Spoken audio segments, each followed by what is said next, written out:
So what I want to do now is I want to now make these tax deductible and use these Go Fish cards in class. All right, so this is to finish off the monoinvariant we were talking about. So I'm going to mix them up. Almost surely this is not going to be, well, one came out as first. I don't want that to happen. So I'll put 3, 2, 5, 8, 1, 9, 10, 7, 6, and 4. Okay?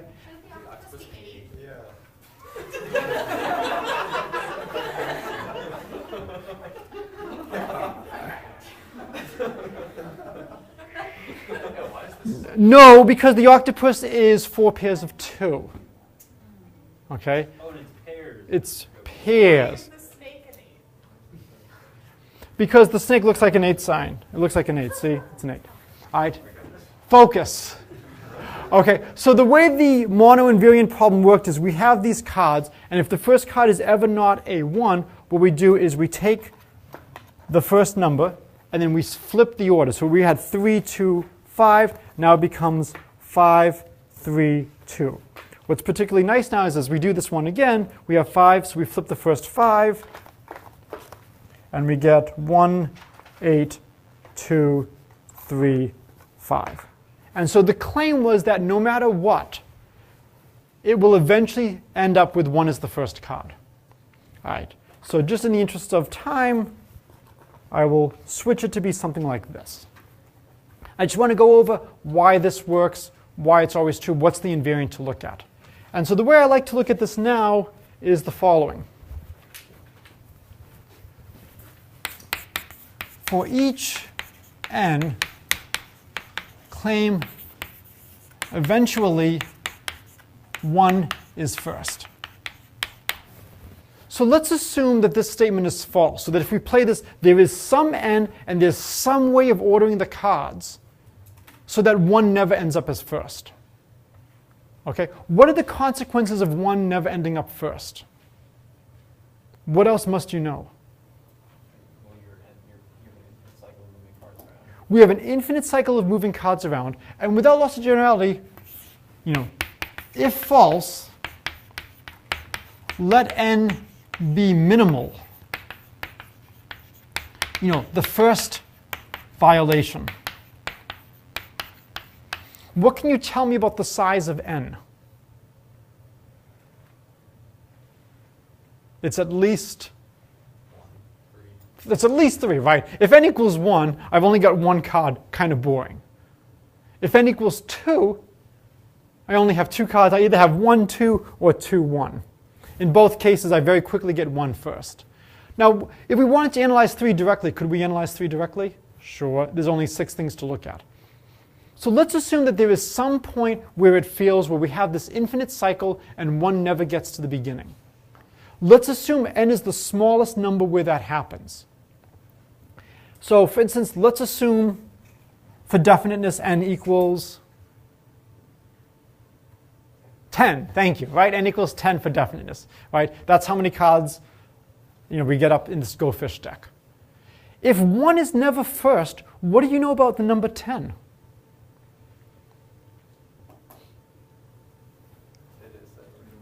10 is never first. So n is never first. The reason is if it was ever first, then you would immediately flip it and it would become last. And once it's last, what happens? You would just recycle the first time and you would reduce to a smaller n. And then you would have an infinite cycle with a smaller n. This is the monoinvariant. It's building up how many are right from the far end. Is that the number that are right is eventually going to go up. And so either we get 1 in the beginning, or eventually we have more right at the back. And if that continues, we will continue. Okay, so n is never first. What else do we know?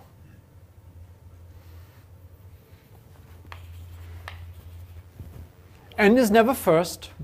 1 is never first, but there's something else we know. It's about n. N is never last, right? If n will last, then we would just be permuting the first n minus 1 numbers. And by assumption, this is the smallest number where things fail. So let's think about what's going on. So we have flipping going on, and this number 10, our largest number, never gets in the last spot, it never gets in the first spot. It's constantly moving. Notice how it moves. It never gets into the first spot. That means it never has any role to play. Could I replace this number with the number 2014 and I won't see any difference? Could I replace it with the number 8? Yeah, I don't care that I have an 8 over here. What number should I replace the 10 with? No. Looking at this ordering, 9 for the people at home, 9, 8, 2, 3, 5, 1, 10, 7, 6, 4. I should replace this 10 with which number?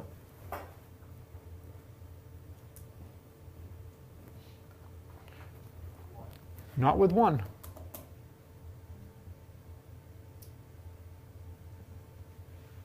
It's got to be a special position. There's only 2 really special positions. 7. Not 7.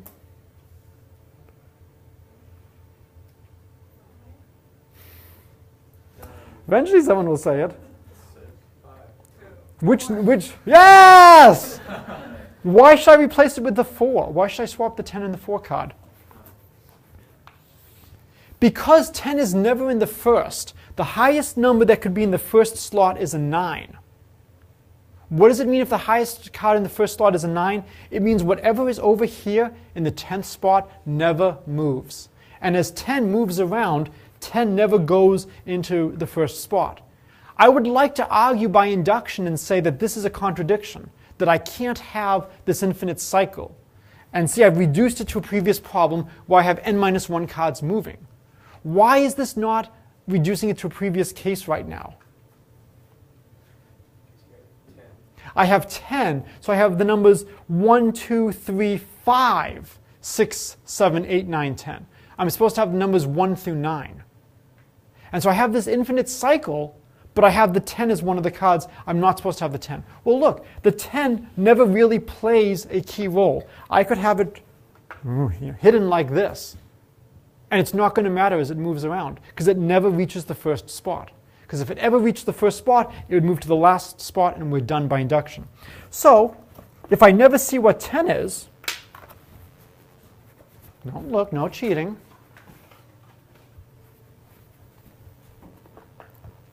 Did I switch them?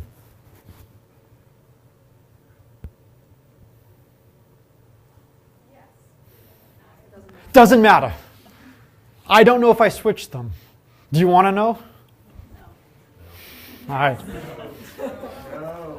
All right, here. I will leave it like this. So at the end of class, if somebody wants to, or maybe what I can do is, this is the new, I'm sorry? Do you remember the order? Yes, this is the card that was right here. Yes. Can they see, or is that too close to the camera? Well, we'll find out. So either that made it or it didn't make it, okay? So we'll find out. You know, you can go online and check. You saw it? Yeah. Okay, so Michael actually saw it, so you can ask him later.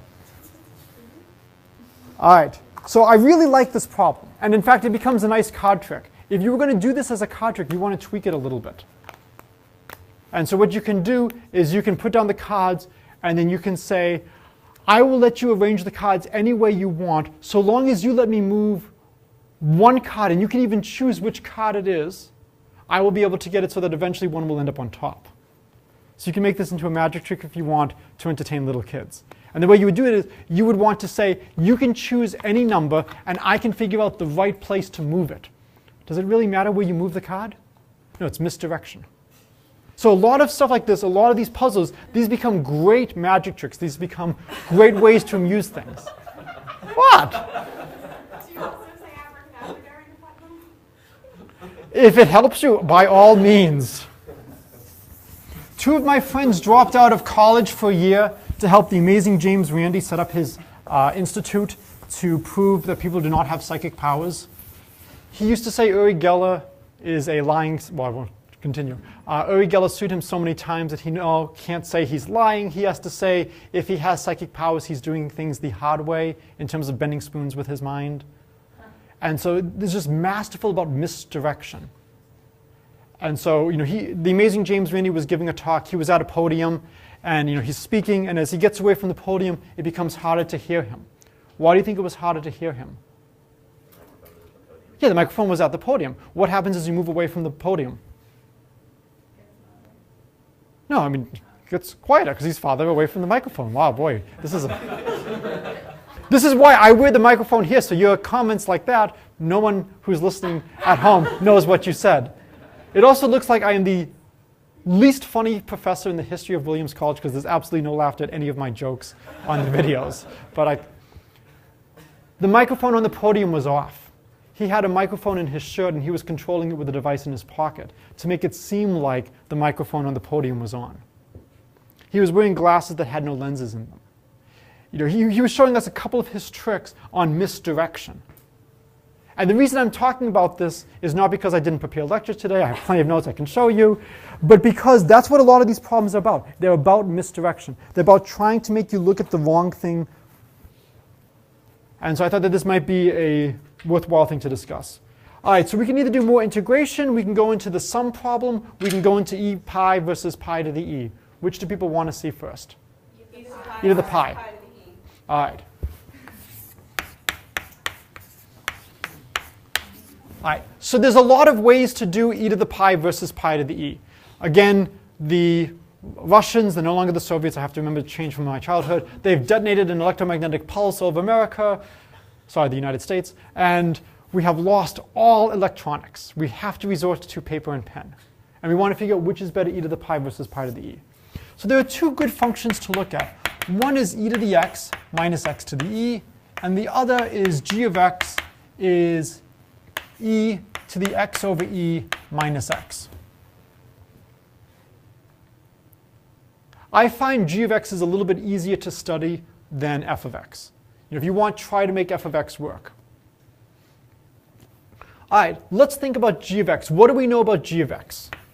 What's g of 0? What can you tell me about g of 0? It's 1 greater than 0.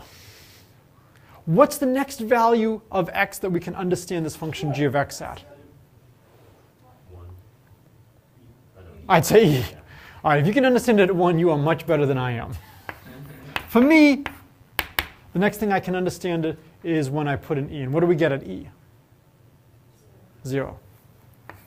Do we know anything else about this function g?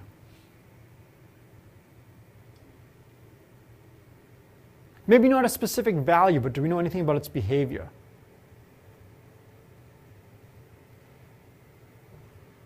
So what do we know about its behavior? What can we say?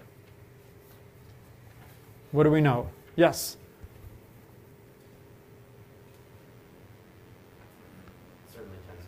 It tends to infinity. So we know the limit as x goes to infinity of g of x equals infinity. So it turns out if we plot it, here's 0, here's e, we know it starts off here at 1, we know it's 0 here, we know it's going off to infinity here. And we want to figure out what does it look like.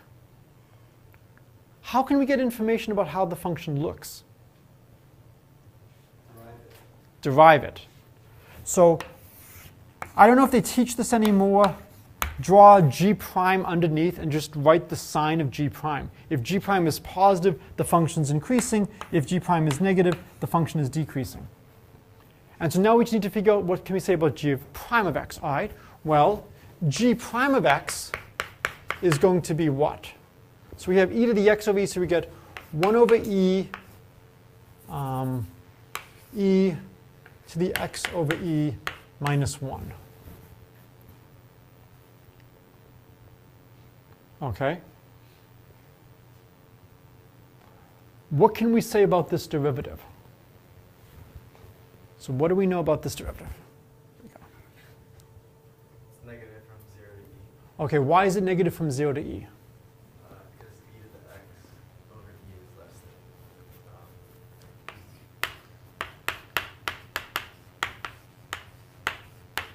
So e to the x over e is going to be less than or equal to e.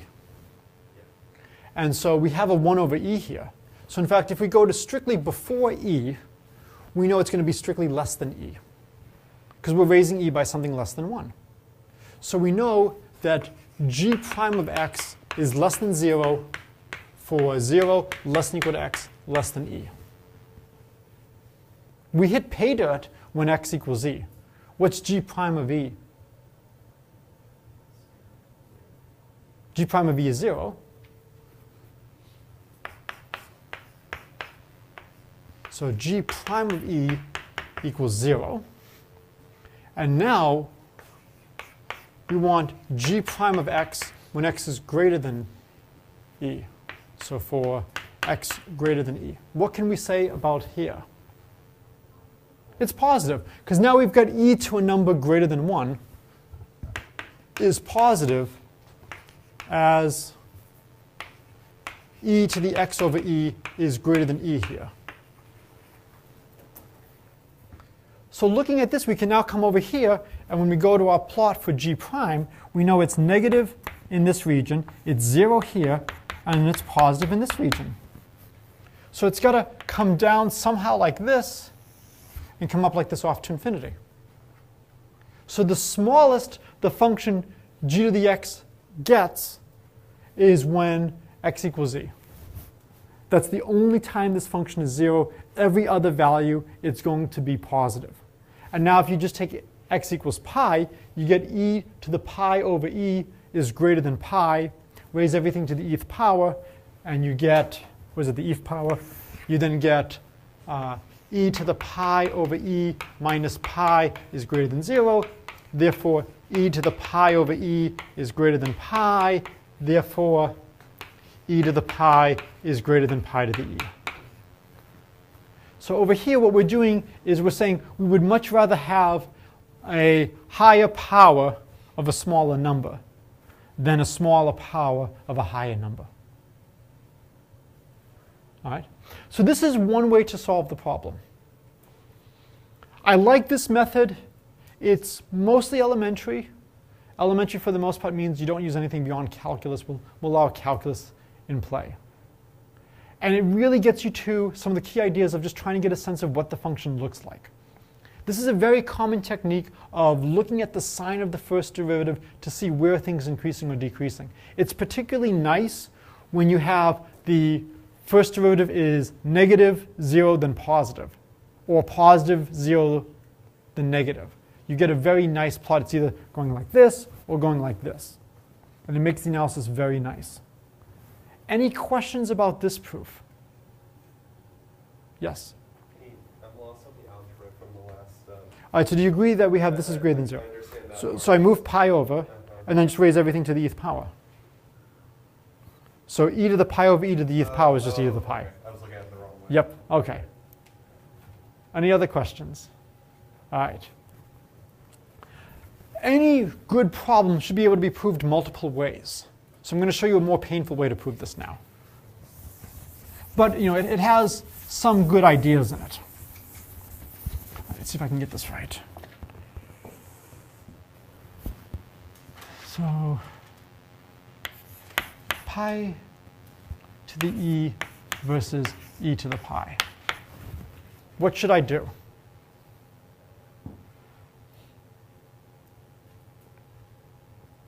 I want to compare these products. What should I do? Natural log. Take logarithms. So I get the log of pi to the e versus the log of e to the pi. All right, so we get e times the natural log of pi versus pi, because the natural log of e is just 1.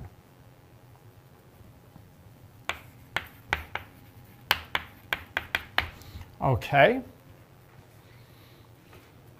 here you're assuming that this log is always natural log? Yes. Once you leave high school, log becomes natural log. In fact, always. We actually even had this conversation in Math389 today, so I will try to just find exactly what minute of that lecture to go to and just give you all that so you can listen to it. I don't have to say it again. All right. I am going to use a fact about pi and e. I need pi is greater than e. Maybe you see what else. I'm going to write this as e to the log of e plus pi minus e versus pi. Pi minus e is positive and less than e. So I'm going to use e is less than pi minus e. So do you want to do it this way? No, sorry. E is greater than pi minus e is greater than 0. I'm going to use these facts. So I'm assuming, pi is around 3, e is around 2. This is not a big input to make. Right, so I'm assuming we know at least this much about the problem.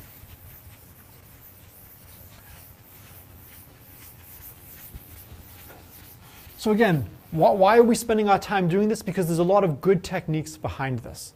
And so now I have the following. We have e to the log of e plus pi minus e versus pi. I can write this as e to the log of e times 1 plus, this way, 1 plus pi minus e over e versus pi. Why would I write something like this? I will admit I was writing these notes around 4 in the morning. Why would I do something like this? Log rules. Log rules. The log of a product is the sum of the logs. So again, one of the hardest things is to see what is the right path through algebra. I can now do things logs. So one is I have log rules. Another thing which is nice is the log of e is just 1. So it's reasonable to want to write things in terms of log of e, because the log of e is going to be a really nice quantity. Okay? And in fact, that's why I started putting the pi as e plus pi minus e. I added 0. It's adding 0 in a clever way. And there's one other thing I'm going to want to use. Anybody know the last thing I'm going to want to use? It is a calculus result. You have nice approximations for log of 1 plus Yeah. x, log of x equals to 0. The log of 1 plus x is x minus x squared over 2 plus x cubed over 3 minus x to the 4th over 4. And so if x is positive, if I truncate here after just the main term, I have a negative number. So again, when you're doing problems like this, you want to know your Taylor series. You want to know the Taylor series for sine, for cosine, for exponential, for log. You want to know log 1 plus x. You want to know log 1 minus x. If you know one of them, you can get the other by replacing x with negative x. What does this give us? It gives us e log e plus e log 1 plus pi minus e over e versus pi. And now here's the dividend. E log e is just e plus e times the following. The log of 1 plus pi minus e over e. So x is pi minus e over e. So I get pi minus e over e. And now when I look at what comes over here, I have an alternating sum of decreasing terms. So an alternating sum of decreasing terms in absolute value is going to be negative, plus something that's negative.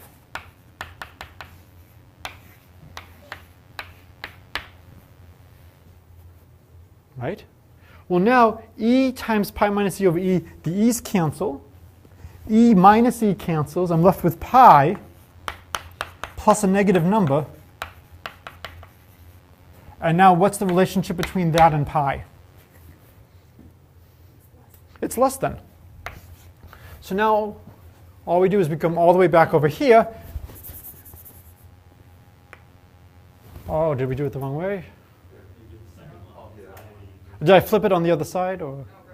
It is right below. Oh, sorry. I was going to say, good. All right. I just flipped it over there. And so therefore, pi to the e has to be less than e to the pi. So this is a way to do it entirely using just basic facts about logarithms and doing algebra. To me, the more algebra you have to do, the harder the problem is. How do you think of the right way to approach this? This is one of the reasons why I want to go over this problem in great detail. I think there's a lot of great stuff here in terms of trying to do this in a very elementary manner. This is just using stuff you would see in a calculus class. Okay, any questions on this? What I want to do now that we have this is I want to go back to the sum product question where we have the number 100, we want to break it up. What's the best way to do it? Okay. And it's going to be very similar techniques to the first approach, to the very first approach to the e pi pi e problem. So S break into positive integers, maximize product if sum is S. So let's write down what we know. Do we ever have 1? No. So each AI has to be at least 2.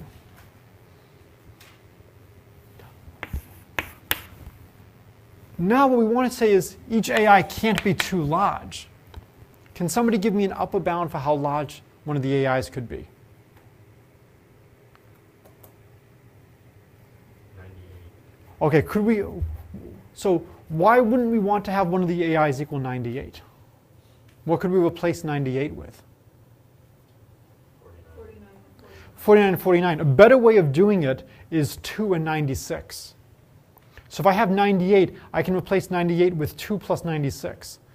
This is not the best way to replace 98 with just 2 numbers to maximize the possible product. I just want to prove at this point I can't have any 98s.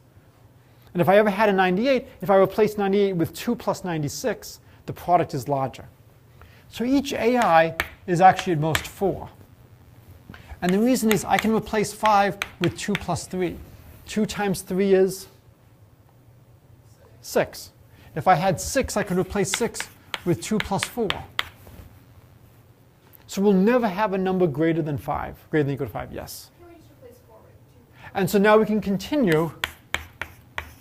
Which is better, 4 or 2 plus 2? They're the same. We're indifferent. So let's replace 4 with 2 plus 2, and now we only have 2s and 3s. Only 2s and 3s. Okay? Which would you rather have, a lot of 2s or a lot of 3s? Why would you rather have 3s than 2s? They're bigger. But you could have more 2s. Yes? Well, I mean, if you think about the case where like S equals 6, Mm-hmm. right? Good. 5 and 3s, you get 3 and 3. Combined with 2, you get 2. So every time I have 3 2s, that gives me a sum of 6, but it gives me a product of 8. 2 3s gives me a product of 9. So whenever I have 3 2s, it's in my best interest to replace them with 2 3s. So at the end of the day, we're only going to have 3s and 2s, and we're going to have more 3s than 2s.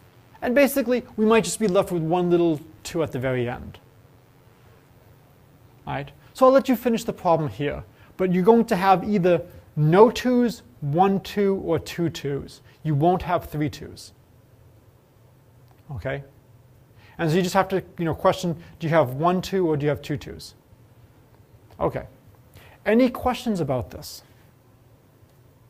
What if now, instead of forcing us to have integers into positives,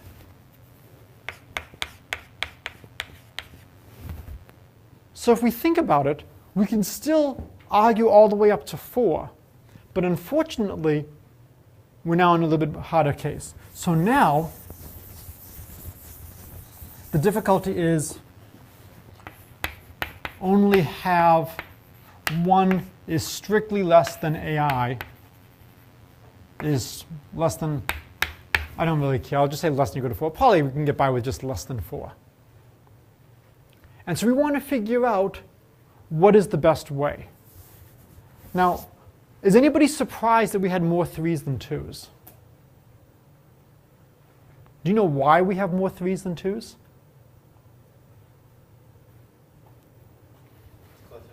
Yes.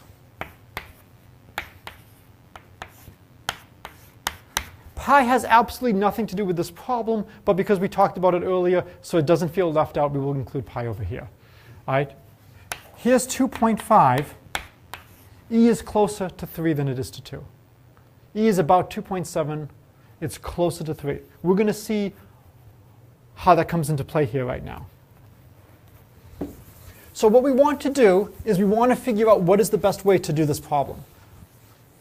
What makes this difficult is we don't know how many pieces we want to divide into. We have a little bit of freedom. So what we can do is we can assume we're going to divide it into a certain number of pieces and see what's the best we can do. So imagine the pieces have to sum to s. Let's start off easy. And you have one piece. How would you do it? S. All right. Not so bad when n equals 1. We know what to do. What about when n equals 2? We want x plus y equals s, and we want to maximize x times y. How do we do it? S over 2. So I often call this the Farmer-Brown problem. You know, Farmer Brown loves rectangular pens for his cows and will not consider any other pen for his cow, right? And so you have a given perimeter or half perimeter, x, y, y, x. So x plus y is s. S stands for the semi-perimeter. And then you want to maximize it. And so the maximum rectangular pen is a square. And there's lots of ways you can do this. You can write y as s minus x, and you want to maximize x times y, which is going to be s times s minus x. If you plot it, when x equals 0, you have 0 area. When x equals s, you have 0 area. You have a parabola like this. The maximum is at the midpoint. You can use calculus. Lots of ways you can do this. Okay? So this is the Farmer-Brown problem. So we know what the best thing to do is when we have 2. If you have 2 things, the best product you can have is to split equally among the 2. As an aside, there's the Farmer Bob problem. So in the Farmer Bob problem, he actually gets one side for free and wants to maximize. How many of you have seen the Farmer Bob problem? Do you know the fast way to solve Farmer Bob? What? I think you brought this up before, but you pretend you have a square that's half in the river and half. Turns out Bob is friends with Aquaman. And simultaneously, while Bob is trying to trap his cows, Aquaman is trying to trap his fish. So clearly, whatever's optimal for Bob is optimal for Aquaman. And if you think about it, you'll then get that this must be a square with twice the sum of what you had before. So just as an aside, we don't need this at all for this problem. It's just a nice example of this idea of symmetry of reflection, trying to reduce it to something you've already seen. All right. So now let's continue. So assume n pieces. So we have a1 plus an equals s. And we want to maximize a1 to an. How do we do that given that they equal s? So the solution is each ai is s over n. So if we had another 5 minutes, I might solve this using Lagrange multipliers. If 2 of the values were unequal, you could take those 2 values, say a1 and a2, and replace each one of them with a1 plus a2 over 2. So if you ever have 2 values that are not equal, you can replace them with their average value. The question is, will this converge to a maximum? And this is where you can use a result from real analysis that says that this function will attain its maximum and that the process will terminate. So the best we can do is when we take ai to be s over n. So what we've now shown is that in trying to understand this problem, we get this beautiful function f of n for the maximum value is s divided by n to the n. That's our product. And we want to maximize it. Great, how do we maximize functions? What do we use? Derivatives, we use calculus. Can you use calculus on this function? No, it's actually nice to have a Lego poster here. For Lego people, you can't actually, oh, it's maybe a little bit off the range. For Lego people, you can't actually cut somebody in half. But when we're dividing our number, can we cut it in half? Can we have 3.5 summons? No, n has to be an integer. Can we apply calculus to this function? No. What about this function? F of x is s over x to the x. Can we apply calculus to this function?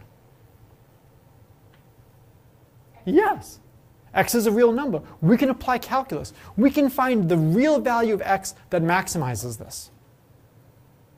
Unfortunately, the real value that maximizes may not be close to the integer that maximizes. Fortunately, this belongs to the type of class of problems where the integer max is near the real max. So let's look at our function. This is the same as e to the x log of s over x, or if you want, it's the same as f of x is e to the x log s minus x log x. So we now take the derivative, and we get f prime of x. Well, whenever we differentiate an exponential, we get the exponential function back again. So we get s over x to the x. And now we have to take the derivative of x log s minus x log x. All right, the derivative of that is not horrible. We get f prime of x is s over x to the x. And now the derivative of this is just going to be the log of s minus the derivative of x log x. The derivative of x is 1, so we get log x. And then the derivative of log x is 1 over x, so we get minus 1. 1 is the same as the log of e. Fortunately, we talked about that earlier today. F prime of x, then, is now s over x to the x log of s minus log of x minus log of e, our log laws. And we get f prime of x is s over x to the x, and now we get the log of s over e divided by x. I could have put the e in the denominator. I prefer to put it this way. How do we find where this function takes on its maximum and minimum values? Critical points. So we need to find critical points. Critical points are where f prime of x equals 0. So what's the only critical point?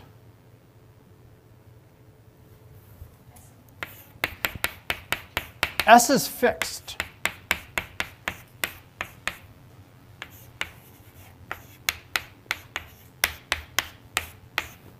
So where's the critical point? Yes? Well, s of x to the x is never 0. So this is never 0. Good. Right. Therefore, critical point at x equals s over e. So what this is telling us is the number of pieces we want is s over e. So want s over e pieces, and how big is each piece? Each piece is of size e, because all the pieces are equally sized. Well, it's going to be extremely unlikely that s over e is an integer. If it is, great, you win. If not, let's see. So here's my function f. Here's f prime. Here's 0. Here's s over e. At s over e, the first derivative is 0. If x is less than s over e, let's think about what's happening. If x is less than s over e, this quantity here is the log of a number that is greater than 1. What can you tell me about the log of a number greater than 1? It's positive. So the first derivative is positive in here. If x is greater than s over e, we have the log of a number less than 1. What's true about the log of a number less than 1? It's negative. Look at that. So when we plot our function, it's got to go up and then come down. So if I want to find the best integer in terms of the number of pieces to divide it into, it's got to be either the integer immediately to the left or the right of the real maximum. So I guess this is just a poorly drawn curve. So draw it a little bit better. And so the maximum value is right there. The integer maximum is either the first integer to the left or the first integer to the right. So you just have to check those 2 points. So if s over e was 17.9, you check 17 and 18 and see which one is better. But then don't you have to worry about 18 going evenly into s, for example? No, because we're now allowing ourselves to have real pieces. We just can only have an integer number of pieces. But the pieces can take on real values. Got it. So we have an integer number of pieces which take on real values. So the number of pieces we want to have is we want to have s over e pieces. In general, we're not going to be able to have s over e pieces. Fortunately, it goes up and then down. So I think you can now see why I wanted to do the e pi problem at the same time as this. This is a really powerful technique for handling a lot of problems like this. How many of you have ever done curve sketching in calculus? So when I was learning calculus, they were really big on this. They were really big on plotting cubics. And I remember when I was first teaching calculus, I had to teach students how to draw cubics very well in terms of where's the concavity switching and all that stuff. For the most part, we no longer force students to learn how to draw cubics. Right? Why? Why don't we have students learning how to draw cubics? You can plot it on their computer. You can plot on your computers. You can plot it on your phone. There's so many easy ways to get these plots of functions. But for stuff like this, there is a real benefit to being able to get a sense of how a function behaves with really simple calculations. And by just doing some really basic algebra, we get a good sense of how this function behaves and where the maximum and the minima are. So I think this is a good place to stop. What we will do on Monday is I will send you some stuff to read. We'll do some more of the integration problems. And then it was suggested that we talk about Feynman's method of differentiating identities. Okay.